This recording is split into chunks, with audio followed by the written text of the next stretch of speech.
Hello friends, this is Brajesh here and आज हम बात करने वाले हैं सिविल इंजीनियरिंग के 4th सेमेस्टर के सिलेबस के बारे में। तो बिना लेट किए आइए देख लेते हैं कि 4th सेमेस्टर में हमें कौन कौन से सब्जेक्ट्स पढ़ने हैं और टोटल कितने सब्जेक्ट्स हैं। तो आपको बता दें कि इस सेमेस्टर में सिविल इंजीनियरिंग के 4th सेमेस्टर में आपको टोटल 7 सब्जेक्ट्स पढ़ने हैं और ये जो सिलेबस है ये डिप्लोमा के लिए है। किसके लिए है? डिप्लोमा का सिलेबस है। तो आपको टोटल 7 सब्जेक्ट्स पढ़ने हैं। पहला है कम्युनिकेशन स्किल सेकंड, दूसरा हाईवे इंजीनियरिंग, तीसरा इरिगेशन, चौथा सर्वेइंग, पांचवा आरसीसी स्ट्रक्चर, छठा आपके पास है एनर्जी कंजर्वेशन एंड लास्ट है आरसीसी ड्राइंग। तो आइए 1 बाय 1 देख लेते हैं कि हमें कौन से सब्जेक्ट में क्या पढ़ना है। तो पहला सब्जेक्ट है आपका कम्युनिकेशन स्किल सेकंड। आप फर्स्ट ईयर में कम्युनिकेशन स्किल फर्स्ट पढ़ चुके हैं, जहाँ पे आपको कम्युनिकेशन स्किल सेकंड से रिलेटेड कुछ टॉपिक मिल जाएंगे, जैसे प्रीपोजिशंस हो गए, टेंस के बारे में थोड़ा सा ओवरव्यू है यहाँ पे, और पैसेज हो गए। ठीक है, उसके बाद आ जाता है लेटर राइटिंग हो गया। अब लेटर राइटिंग में आपको ये सिंपल सा छुट्टियों वाले लेटर नहीं लिखने हैं। यहाँ पे छुट्टियों के साथ साथ जो छुट्टियों का लेटर होगा, अब सिंपल सा आप 3-4 लाइन में लिख देते थे। यहाँ भी कंटेंट उतना ही होगा, लेकिन वो क्या होगा, इम्प्रूव्ड होगा। उसके बाद यहाँ पे जो आपको मेन लेटर राइटिंग में पढ़ना है वो बिजनेस लेटर्स पढ़ने हैं। कैसे लेटर्स? बिजनेस लेटर्स पढ़ने हैं। अब डिप्लोमा करने के बाद आप किसी न किसी कंपनी को ज्वाइन करेंगे या आप खुद की कंपनी भी अगर स्टार्ट करते हैं, तो बिजनेस प्रपोजल के पर्पज़ से आपको लेटर किसी कंपनी में देना है या किसी कलीग्स को देना है, तो वो क्या हो गए, वो बिजनेस लेटर्स हो गए। तो ये सारे और भी कई सारे टॉपिक्स हैं जो हमें किस में पढ़ने हैं, कम्युनिकेशन स्किल सेकंड में पढ़ने हैं। उसके बाद दूसरा सब्जेक्ट है हमारे पास हाईवे इंजीनियरिंग।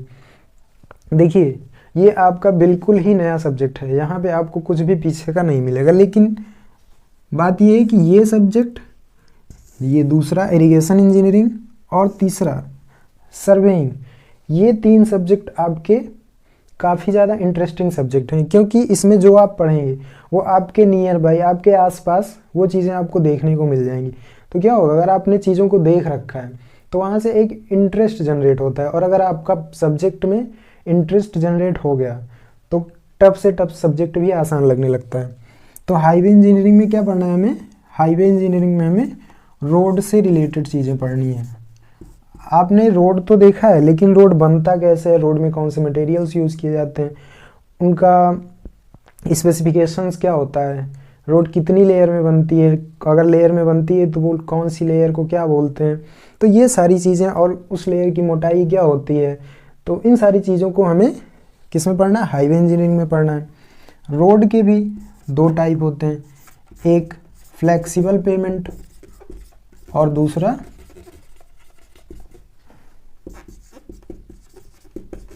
Rigid pavement. देखिए, 2 प्रकार के, आपने एक डामर वाली रोड देखी होगी जिसे क्या बोलते हैं, फ्लेक्सिबल पेमेंट, और दूसरा रोड देखा होगा जो कंक्रीट से बनी होती है, जो गिट्टी मोरंग की हेल्प से बनती है, वो क्या होती है, रिजिड पेमेंट बोलती है। ये रिजिड पेमेंट जो बनती है ये एक्सप्रेस वेज पे बनती है, बड़ी रोड्स पे बनती है। तीसरा सब्जेक्ट है हमारे पास इरिगेशन इंजीनियरिंग। देखिए, इरिगेशन का मतलब होता है सिंचाई। इरिगेशन का मतलब क्या होता है? सिंचाई। अब आपके माइंड में आ रहा होगा कि इरिगेशन इंजीनियरिंग पढ़ने की ज़रूरत क्या पड़ती है सिविल वालों को। देखिए, आप सिंचाई के पर्पज़ से सबसे जो प्रेजेंट टाइम में सबसे ज़्यादा यूज हो रहा है वो क्या हो रहा है? कैनाल। ठीक, कैनाल मतलब नहर। अब इन नहरों में पानी कहाँ से आता है? डैम से आता है। डैम को क्या बोलते हैं? बांध बोलते हैं। ठीक, तो ये दोनों एक दूसरे से कोरिलेटेड हैं। तो अगर डैम से नहर में पानी आएगा तो डैम जो बनता है वो किससे बनता है? कंक्रीट से बनता है। किससे बनता है? कंक्रीट से बनता है। और अगर हम डैम की संरचना को, डैम के स्ट्रक्चर को नहीं पढ़ेंगे तो हम इरिगेशन कैसे करेंगे। तो मतलब अगर इरिगेशन आपको इसलिए पढ़ना पड़ता है क्योंकि डैम हो गया, नहर हो गई, ये सारे क्या है, सिंचाई के साधन है। अब अगर ये सिंचाई के साधन है तो इनको बनाने की ज़रूरत पड़ेगी, और इन्हें बनाएगा कौन, सिविल इंजीनियर ही तो बनाएंगे। तो अब आई होप आपको क्लियर हो गया होगा कि ये इरिगेशन इंजीनियरिंग हमें पढ़ने की क्या ज़रूरत पड़ती है। फोर्थ सब्जेक्ट है आपका सर्वेइंग। सर्वेइंग में क्या होता है, आपको जिस भी जगह पे आपको स्ट्रक्चर बनाना है, अब वो स्ट्रक्चर आपका नहर हो सकता है, डैम हो सकता है, बिल्डिंग हो सकती है, ओवरब्रिज हो सकते हैं, टनल्स हो सकते हैं। तो अगर इन सबको बनाना है हमें, तो सबसे पहले उस जगह की जहाँ पे हमें ये इन स्ट्रक्चर्स को बनाना है, उस जगह की हमें क्या करना होगा, डिटेलिंग करनी होगी, वहाँ का एनालिसिस करना होगा, डाटा कलेक्ट करना होगा कि वो जगह कैसी है। और वो सारी चीज़ करने के लिए कौन से सब्जेक्ट की नॉलेज होनी चाहिए हमारे पास, सर्वे की। अब सर्वे में हमें क्या पढ़ना है कि सर्वे का पर्पस क्या होता है। पर्पस मतलब उद्देश्य, किस उद्देश्य से किया जाता है। टाइप्स क्या होते हैं, टाइप्स कौन कौन से होते हैं सर्वे के, किसकी हेल्प से किया जाता है, मतलब इंस्ट्रूमेंट्स पढ़ने हमें। इंस्ट्रूमेंट पढ़ेंगे तो वहाँ पे हमें मिलेगा चेन, चेन जिसे क्या बोलते हैं, जरीब बोलते हैं। तो यहाँ पे एक चैप्टर आपको मिल जाएगा चेन सर्वेइंग। उसके बाद लेवलिंग है, प्लेन टेबल सर्वे है, ये सारी क्या हैं आपके चैप्टर हैं, और कहाँ पे, सर्वेइंग में पढ़ना पड़ेगा। तो ये हम जब सर्वे सब्जेक्ट स्टार्ट करेंगे तब वहाँ पे डिटेल में पढ़ेंगे। फिफ्थ सब्जेक्ट है आपका आरसीसी स्ट्रक्चर्स।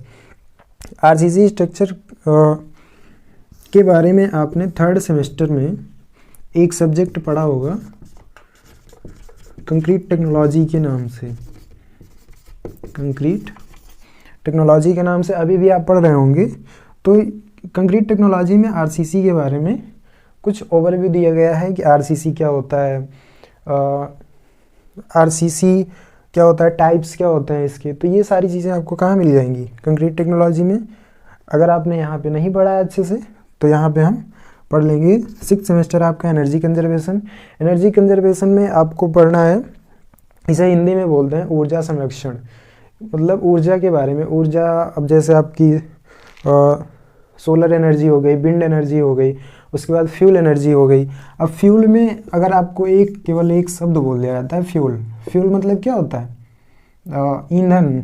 ईंधन में आपका कोयला आ जाएगा, पेट्रोलियम आ जाएगा, डीजल आ जाएगा, कैरोसिन आ जाएगा। तो ये सब क्या हैं, ऊर्जा के स्रोत हैं, ठीक है। और लास्ट क्या पढ़ना है आपको, आरसीसी ड्राइंग। जो आरसीसी में आप जो भी स्ट्रक्चर पढ़ेंगे, अब से कंक्रीट के स्ट्रक्चर आपने पढ़ लिया, कॉलम, मान लीजिए आपने कॉलम पढ़ लिया, तो कॉलम की आपको ड्राइंग बनानी पड़ेगी। तो वो कहाँ पे पढ़ेंगे हम, आरसीसी ड्राइंग में। तो फोर्थ सेमेस्टर में आपको टोटल कितने सब्जेक्ट्स पढ़ने हैं, 7 सब्जेक्ट्स पढ़ने हैं, जिसमें से जो आपका कोर सब्जेक्ट है हाईवे इंजीनियरिंग है, इरिगेशन है, सर्वेइंग है, आरसीसी स्ट्रक्चर है और आरसीसी ड्राइंग है। तो 1, 2, 3 और 4, ये 4 सब्जेक्ट आपको डीप में पढ़ने हैं, अच्छे से पढ़ने हैं, क्योंकि ये कोर सब्जेक्ट हैं। आप अगर एज अ सर्वेयर या एज अ साइट इंजीनियर कहीं भी जाते हैं तो सबसे जो मेन अहम भूमिका रहने वाली है वो आरसीसी की और सर्वे की।